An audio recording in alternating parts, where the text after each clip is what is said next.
Hello, welcome to this fifth lunch break webinar. Today we're going to show you how to use real-time timelines. My name is Bas Hoksbergen. I'm Architectural Market Manager at Varos, and I'll be your host as well as presenter today. My colleague Ryan Sainsbury is present as well, though he'll be operating in the background and support where required to answer any questions or anything, or answer any questions I don't know the answer to. The aim is to have a 20-minute presentation and then a Q&A session to answer possible questions. At the bottom of your screen, you will find this button to ask any question, and also a chat window for any, let's say, more off-topic, just to say hi or to raise any type of technical question if the system is not working as it should. In there, you can raise your hand as well.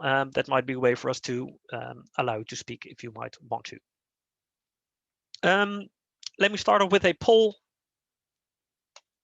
and you should see something on your screen. I'm curious if you have ever used real-time timelines or astronomical timelines before, and I just want to chat if you can, well, if the technical quality is okay.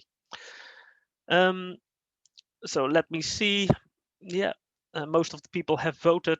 Actually, quite some people have used or played with it before. That's good to know. And if you might have been joining via the browser, you will have not seen this question. Apologies for that, but that's a limitation of the software we use. So with this poll done, let's get started. Topics are pretty simple today. At first, I'll explain you a bit about the concept. I'll show an example of a real-time timeline, and then I will be adding the additional feature set of the astronomical timeline. Now, let's start with the basics. Let's say there is the question to have a simple red timeline starting at 8 o'clock and then play it till 10 o'clock in the evening and then nicely fade out in a very long 30-minute fade. There's actually 3 different ways how you can do that. Of course, the first one is that you can have an external trigger, somebody pressing a button at exactly 8 o'clock to make it start. Possible, but very likely not ideal. A second way is that you can program triggers, as you probably have done before, where you say at 8 o'clock, let me make this a bit smaller. At 8 o'clock, I want to start this timeline. And at 10 o'clock, I want to release this timeline. And I want to release this in a nice long fade of 30 minutes. Nothing wrong with this, and this is a perfectly fine way to do scheduling. But there's also another way to do scheduling, or indirect scheduling, to be sure to play back the right content at the right moment, and that's using a real-time timeline. Now, how does that work? I'm going to make a new real-time timeline, and this is giving me a 24-hour timeline matching the hours of the day. In this, I can simply program when I want something to start. Let's say in this case, 8 o'clock in the evening, and I can just simply type 20H to say 22-hour, 8 o'clock, make it stop at 10 o'clock in the evening, and fade out in 30 minutes.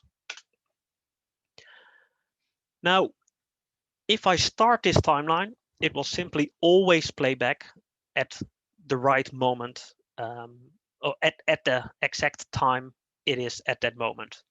Let me show you how that works. Let me maybe check, because I'd made another timeline before, which is pretty similar. I'm going to say, upon startup, I want you to play back this real-time timeline I just created. Let me upload this in the controller. And let me open up the web interface, or maybe set more correctly, open up a snippet from the web interface. And you see this timeline starts to play at 13:06, which is, I'm in the Netherlands, exactly the time of the day right now. Let me maybe just show that. The controller says at the moment it's 13:06. The timeline is playing back exactly at that moment in time. Just to show you, when you are working with real-time timelines, you can also see that when you're going to the Manage menu, select that timeline. You can see the time source. It's not longer using the internal clock, but it's using the real time to define where in the timeline to play back. Now, let me go to an example where this comes in very handy. And this is the first example. Let's say there's a customer request who has a 20 RGB spots along his facades, and he wants to have 6 shows with a basic color, you know, red, green, blue, cyan, magenta, and yellow. And he wants that to start at 8 o'clock, off at 11 o'clock, and at every 0.30, he wants to see a 5-minute sparkle. And every time that show should have slightly different, less saturated sparkles. Let me show you what I mean. I don't want to save that. Go to designer. So 6 shows show the primary color with a sparkle on top of that. If I would to do that without real-time timelines, and I want to match the requirement that at any given moment the customer can press this other button to start the right show, will probably end up like this. I have a very simple timeline for the base color. I have a timeline for this first 5-minute sparkle, for the second sparkle, which is slightly more saturated, for the third effect, etc., etc. And I need to do that for all the different background colors, for all the different effect sparkles on top of it. The triggering becomes pretty complicated because at the moment he presses a button to change the content, it needs to start the show. For all the real-time triggers, it needs to match which of the specific buttons is down. It's getting complicated very quickly. Using real-time timelines in this particular case is a great example to show you the power of real-time timelines. Now let me. In this show file, again, I'm still trying to meet the same customer request. I made 6 real-time timelines. You see they're all using the real-time as trigger, and they're all, I can actually zoom out a bit, they're all going from midnight to midnight. On all these timelines, I always made sure that they start at 8 o'clock, they end at 11 o'clock, and every 30 minutes I have this sparkles programmed. I have that done for all the different colors. So I simply have 6 timelines matching the 6 shows the customer wants to see. On the trigger tab, I've got for the 6 buttons that the customer has, every time it's stopping the other timelines and playing simply that one timeline. Let me upload this in the controller. Let me go here, show you 2 additional things, show you the timeline status, and let me be sure I refresh this to show correctly. Let me show the 6 buttons I programmed. So these are all snippets from the web interface, but in order to make it show slightly right, I put it at a certain, I positioned this all within the same screen. And over here is a simulator I'm using to show what the system is doing. Now, if I would play back this real-time timeline at this very moment, as you can see, the output is completely dark because there is indeed nothing playing. Now let me adjust the time from the controller to 8 o'clock in the evening. Or let me do it something like this. I can see that at the moment I adjusted the controller's time, the timeline jumped to the right position, matching that exact time. Now I can press any button I want, and it's simply toggling between any of the selected timelines. And every timeline, when I select it, it doesn't start to play from the beginning, but it will always play the exact moment in time I wanted it to play. Let me maybe select a part of the timeline where it had a simple show, so just 1 minute after 1. Let me maybe show that here. Green timeline at 1 minute after 1. Zoom in a bit more. At 1 minute after 1, it's playing the green with the white sparkles on top of it, or actually slightly green sparkles on top of it. If I would now jump to another timeline, you can see it directly jumps to the right timeline and starts to play it back at the exact right moment. This is a useful example where real-time timelines really help you to keep overview of what you're trying to program and keep overview of how it's all looking. Also, when you look to the web interface, you can directly see, there's this one show playing, and all these different elements that are playing on top of it are just part of the show.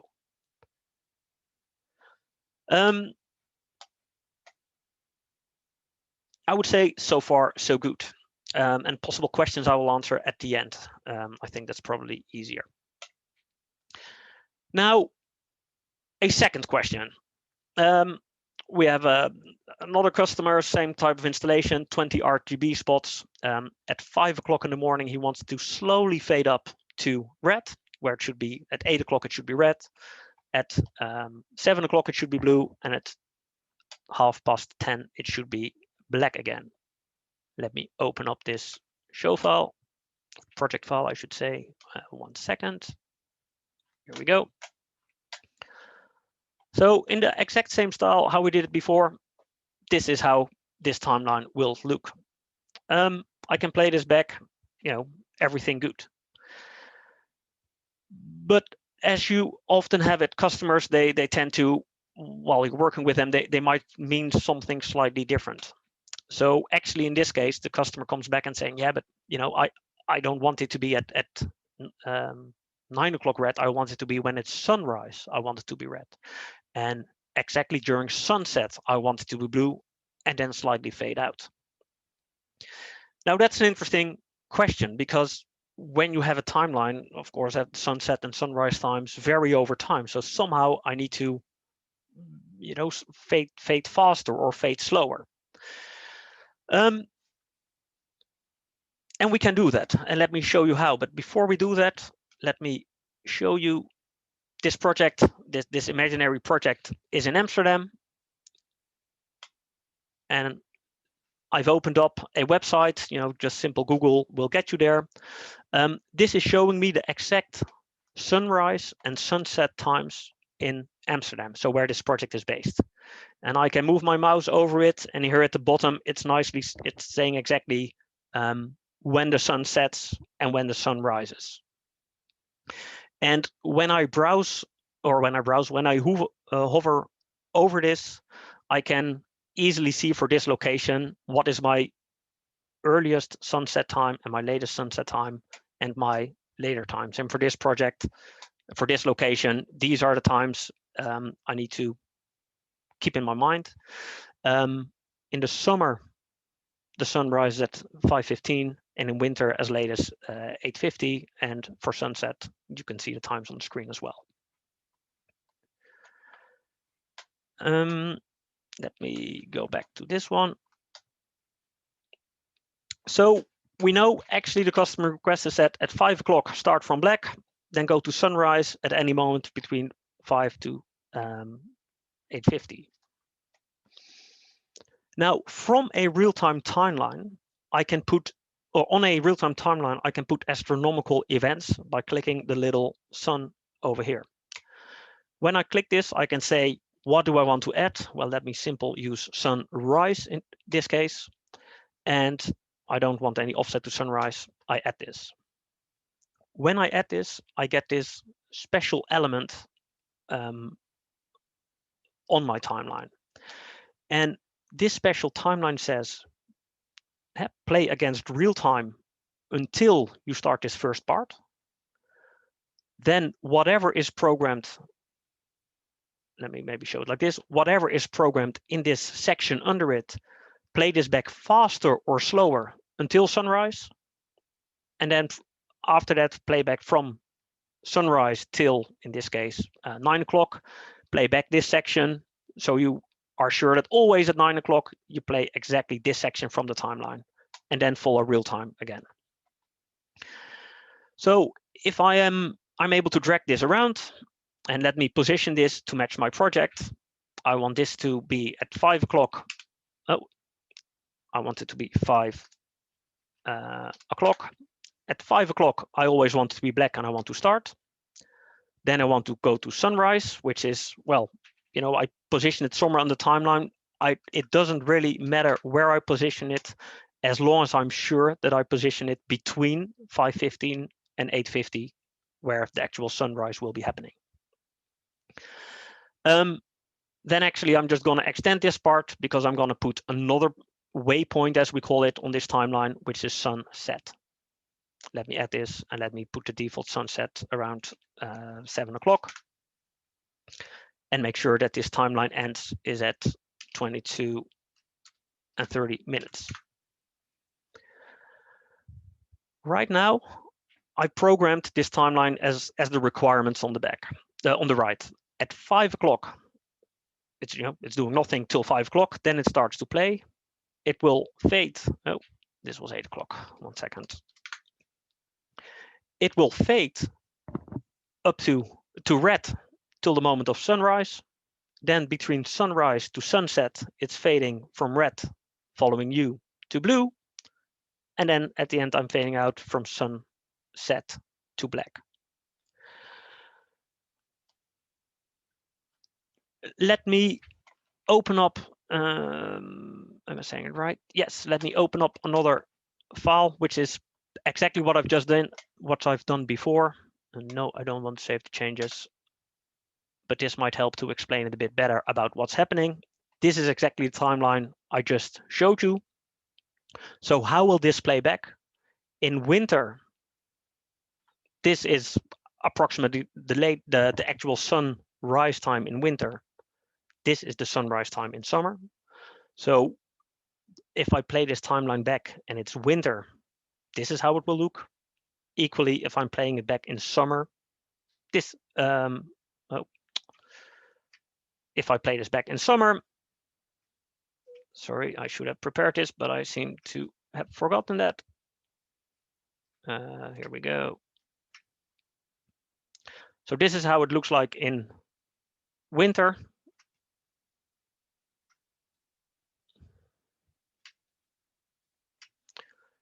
In winter, the timeline will start to play back, and around 9 o'clock, it will be fully red. At 4:30, it will be fully blue and then fade out in a very long period. In summer, it's looking like this. It will be, the red will be at sunrise, so will be much earlier than before, and sunset will be much later than, will be at the end of the day. Now let me upload this to the controller, because when I upload it to the controller, I can show you maybe even a bit better how this operates. I've just uploaded this into the controller. Let me refresh and show to the correct times. 1 second while I get this all set up.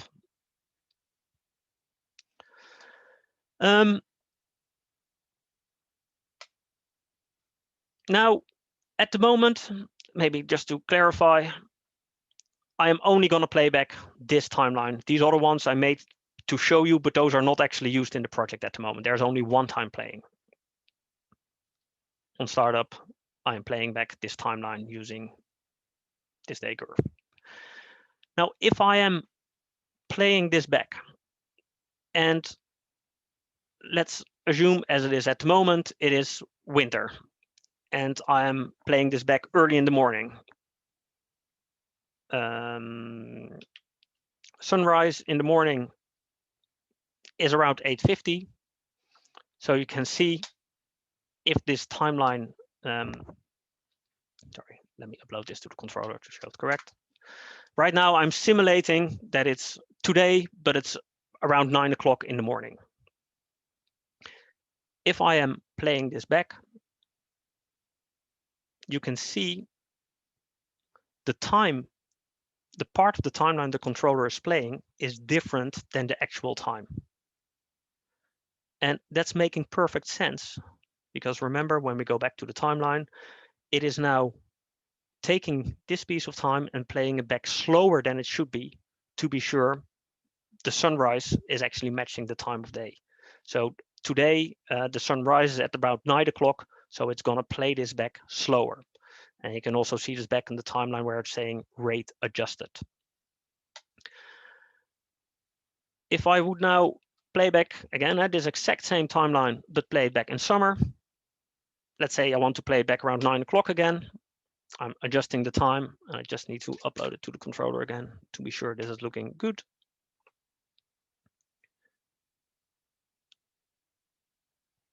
If I'm playing this back in summer, you see it's already showing pink at the same moment in time. Why is that? Of course, sunrise and sunset are different across the year. And in the summer, it will play back this first part of the timeline much faster. It can be a bit of a tricky one, this one, to get your head around how it's really operating, and it can be confusing to see a different time on the web interface, but this is actually quite helpful to make you understand what it's doing right now. I can see the time the controller is at, it's at 10 minutes to 9, but I can see, because I'm using a real-time timeline, the element of the timeline it's currently playing, it's about 10:21, which is this pink issue, as you can see in the simulator. This was the thing I wanted to show you today. I can very well imagine there are questions, and I see some on the side, so let me read those and get back to you. The first question is, in the event of daylight savings time clock changes, how do transitions occur during the time change? Let me read this further. Well, the Faros controller is aware of daylight savings time, and let me maybe just show that here. When you select a location, it is setting if it has a daylight savings rule and when that is happening. If you want, you can set this completely manually as well. If I am correct that at the every day, the controller calculates the sunrise and sunset times. So if you have a timeline like this, every time at midnight, it's figuring out what is my actual time to use, and will play back accordingly using the correct times. And yes, there will be a jump of sunset because just like it's on your calendar, when daylight savings time is entering, there will be a shift happening. So depending where you are, let's say it's mid-October, the last day of summertime, this might take 3 hours. The first day of wintertime, this will only take 2 hours to play back. I